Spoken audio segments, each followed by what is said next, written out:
ഭൂമിയുടെ അവകാശികൾ ബഷീറിന്റെ ഒരൊറ്റ കഥയുടെ പേര് മാത്രമല്ല, എല്ലാ കഥകളുടെയും ആന്തരിക സത്തയാണ്. മനുഷ്യൻ സർവാധികാരിയായി നിൽക്കുന്ന ഈ ഭൂമിയിൽ സർവചരാചരങ്ങൾക്കും അധികാരത്തിനും അവകാശത്തിനുമായി ബഷീർ തന്റെ എല്ലാ രചനകളിലൂടെയും പൊരുതിയിട്ടുണ്ട്. എൻ്റെ ഉപ്പുപ്പാക്കൊരാനുണ്ടാകുന്ന കഥയിൽ കുളിക്കാൻ പോയ കുഞ്ഞുപാത്തുമ്മയെ അട്ടകടിച്ച സംഭവത്തെ ബഷീർ വിവരിക്കുന്നുണ്ട്. കുഞ്ഞുപാത്തുമ്മയുടെ ചോര കുടിച്ച് വീർത്ത അട്ട നിലത്തി വീണപ്പോൾ അവൾക്ക് അട്ടയോട് ദേഷ്യവും അറപ്പും തോന്നി. അതിനെ അവൾക്ക് ഒരുപാട് ചീത്ത പറയണമെന്നുണ്ടായിരുന്നു. എന്നാൽ ചീത്ത പറയാനുള്ള തെറിവാക്കൊന്നും പാവം കുഞ്ഞുപാത്തുമ്മയ്ക്ക് അറിയില്ല. അട്ടയെ കൊല്ലണമെന്ന് തോന്നലുണ്ടായപ്പോൾ അട്ടയ്ക്ക് ഉമ്മായും ബാപ്പായും കാണുമല്ലോ എന്നാണ് അവൾ ചിന്തിക്കുന്നത്. വീട്ടുമുറ്റത്തെ റോസാച്ചെടിയിൽ ഉണ്ടായിരുന്ന പുഴുക്കളെ തട്ടിക്കളഞ്ഞതിന് മകളെ ബഷീർ ശകാരിക്കുന്നത് കണ്ടെന്ന് ഒരിക്കൽ MN കാരശ്ശേരി എഴുതുകയുണ്ടായി. കാര്യമെന്തെന്ന് ചോദിച്ചപ്പോൾ ബഷീറിന്റെ പ്രതികരണം ഇങ്ങനെയായിരുന്നു: റോസാപ്പൂക്കൾ നിനക്ക് കണ്ട് രസിക്കാനല്ല, പുഴുക്കൾക്ക് തിന്നാനാണ് ഞാൻ നട്ടുപിടിപ്പിച്ചത്.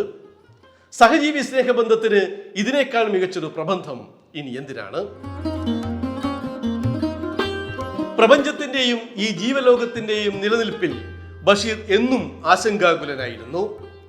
അതിനായി ഭൂമിക്കൊരു ചരമഗീതമല്ല, ഭൂമിക്കൊരു സ്നേഹഗീതമാണ് ബഷീർ എഴുതിക്കൊണ്ടേയിരുന്നത്. ആനയും ആടും പട്ടിയും പൂച്ചയും കോഴിയും പഴുതാരിയും വരെ ബഷീറിന്റെ ലോകത്ത് തുല്യ പരിഗണനകൾ അനുഭവിച്ചവരാണ്. പൂവൻ കോഴിയെപ്പറ്റി പറയുമ്പോൾ ആ വീട്ടിലെ പിടക്കോഴികളെ ബഷീർ അവന്റെ 17 ഭാര്യമാർ എന്നാണ് വിശേഷിപ്പിക്കുന്നത്.